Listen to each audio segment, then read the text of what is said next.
All right, in today's video, we are going to walk through how you can land high-paying job offers in a product management role, whether it's as a product manager or a chief product officer. And we're going to go through one person in particular who just got $100 million bonus as a chief product officer.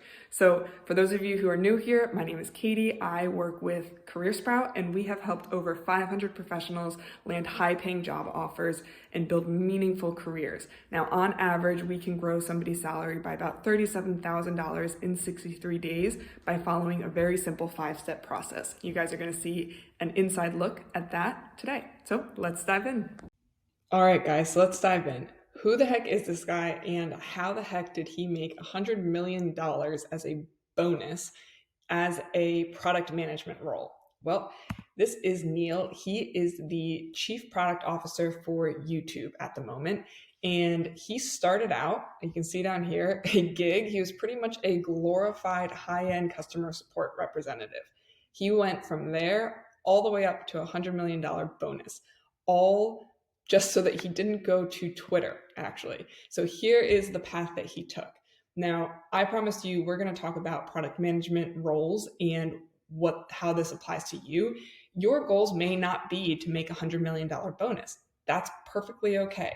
So if you're not looking to make $100 million, this is still relevant to you just to grow into or beyond a product management role. And if you're transitioning into a product management role, here's how to do it without backtracking to an entry-level salary. So if we look at this strategy, this is exactly what we use. This is always the first step when we're speaking with somebody, when we're working with a student.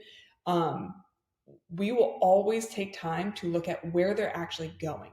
If you don't know where your destination is, there is no way for us to know if we're actually doing good or if we're actually doing harm by moving you closer or further away from where you're trying to go. It's not just about this next role. It's about how this next role fits into a meaningful career, how it gets you closer to your life goals, your life aspirations, your personal mission and purpose in life. So we always start here. Number one, define your career nirvana. Now, this is for a chief product officer, right? If you want to be a chief product officer, you are likely going to follow some sort of transition along this line. Maybe you start as an analyst, then you go to associate product manager, right? Maybe there's marketing, maybe there's technical product management, but you will go along this trajectory in some form or fashion. Very rare for you to skip right ahead to chief product officer, but maybe you're in a startup. That's why you're going to see the range of salaries here. Yeah, if you are skipping ahead, you are likely not going to be compensated the same as somebody worth $100 million. You have to be able to provide that value. We know for sure Neil provided far more than $100 million worth of value to get that paycheck. So maybe you're not looking to be a chief product officer. Maybe you're looking to be a senior product management. In terms of salary, you still can have a very decent salary there. 75 to 273 plus as your base salary, right? So it's not always just, hey, let's get to the top because, it's possible to get to the tops. You want to know what you want to sacrifice, what kind of life you want, and what's going to allow you to have a career that fits into your whole life. Don't look at it just as a financial. It should be holistically what's going to be best for you, your mental health, your physical health, your relationship health, your financial health. All of those things are very important. So let's just say you're an analyst right now and your next goal is to be an associate product manager. Okay, cool. Here's some salaries that you could look at. Maybe you are ready to be a product manager. Maybe you want to transition into there. Cool. Let's look at the salaries, right? Each of these are going to have different level salaries and a very big range. You're going to notice here a very big range of anywhere from, on the low end, $40,000, $50,000, on the high end, upwards of $500,000 plus. Why is that? Well, it's what you can bring, what level problems can you solve, and what can you transfer in. So you want to look at what step on that career map you are trying to step into. If you have no product management experience, you are likely going to start at the bottom end of that. It doesn't have to be at the very bottom. It could be, you could potentially transition right into product management. We have people who do that all the time.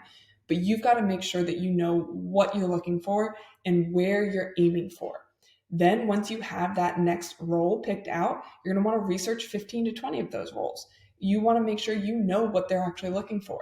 You want to identify the keywords, the skills, the tools, everything that's repeated across each of these job descriptions for the companies you want to work with. You need to know those. You need to know what's expected of you.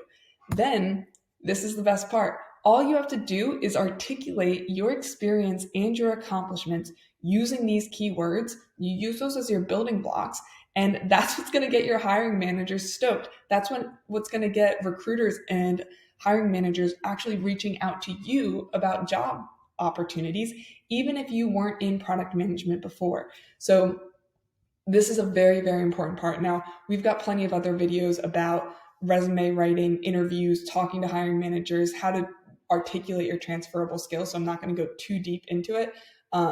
You can subscribe if you want to get notified for when new things like that do come out.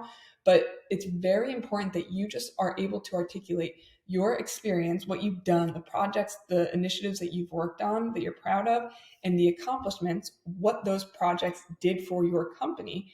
Being able to articulate them in a product manager aspect, right? There's likely parts of your jobs that you're going to read these job descriptions and you're going to say, "Oh, I've done that," or "Oh, I've already got experience doing this." Cool. Let's articulate those.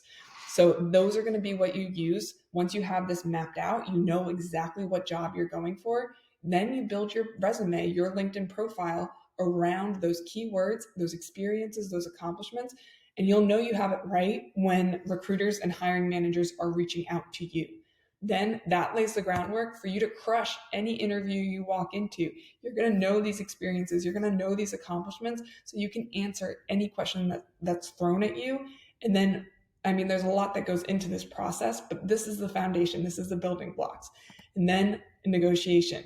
This is how, when you look at those ranges, there's such a large range because most people just don't know their worth. They don't know what their skills are worth. It's very important for you to know that, research that, see what your skills translate to if you're coming into the product management world for the first time, or if you're ascending up that ladder. You need to know what your skills are worth. And then most importantly, make sure you have a mentor, make sure you have a coach. Don't risk this on going in and trying to figure it out as you go. There's no need to do that. I mean, our students, I mentioned earlier, we've helped 500 of them, even in the last 3 years. 500 of them have increased their salaries by $37,000 in 63 days, just because they go through and they meticulously work through each of these steps and they know how to do it. So this is a great example. Wesley, coming out of college, the screenshot got cut off here and I don't actually have the original version. Coming out of college, he had something about studying aliens in his LinkedIn profile. And then because he mapped out his career, because he went through each of these 5 steps, he knew, hey, I don't need to be a chief product manager. I want to be a product manager in a tech world. In the tech world, I really want to have a lot of room for growth as a product manager. Well, cool. What did he do? He started working with a tech company, accepted a job as a facilities coordinator just to get his foot in the door. Followed this process, made sure he had people reactively reaching out to him, and he was also proactively reaching out to people internally, externally, so that he could grow. He moved to the associate product manager role. Again, a nice salary bump there. Another nice little salary bump here to get to product manager. This was the title he wanted, not the comp that he wanted, not the lifestyle that he wanted. So he kept working his way up, got to 125, then COVID happened, okay? Once that happened, he was actually laid off. Didn't matter. Because he followed these steps and he went through them meticulously and didn't stop, he immediately, with no gap, was able to get from 125 to 250. Okay, that happens all the time. And that's just base salary. I mean, it's worth 7 figures with the added stuff that goes into comp. So important for you to have that guidance, so important for you to know what you're actually worth. So if you do want more on that, more information on knowing your worth and just how to go through each of these steps, we're going to be posting fairly regularly now to give you guys access to content like that. So feel free to subscribe, comment below if you have specific questions that you want answered or a specific role you need help landing, and we will see you in the comment section. Hope you guys are having a good one.